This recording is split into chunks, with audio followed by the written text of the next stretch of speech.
African Union refused to endorse sham elections in Tanzania.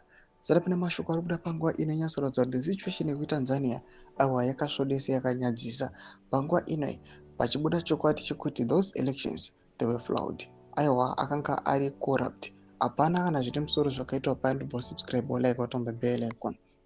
Satapinda mu this headline yeBBC tinoona this post inoitwa neMwanzo TV broadcasting page yekuTanzania vanoposta that post yamukona yakanzi Tanzania's opposition leader John Heche missing after police arrest.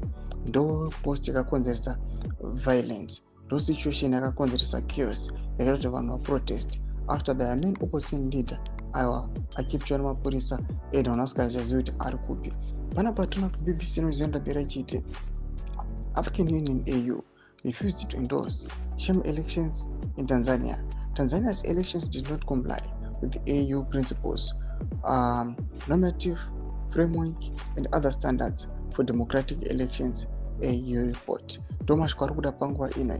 Recently takaona another SADC report yakabuda ichiratidza kuti even SADC observers masiom compilers panguva ino they were bad kutosvika pama-polling stations, vamwe vachiconfiscaterwa ma-devices avo, mafoni vasatora ma-pictures, internet ichidzimiwa, zvokanyatso kuda pachena kuti vangasvika kuti evidence isare. Zviri kubuda pachena kuti aiwa SADC pamwe chete neAU vanofanira kuita action panguva ino, noti kungoregera, noti kunguva nemapaperwork vachingoti aiwa these elections fell short pamastandards avo then votosiya zvakadaro.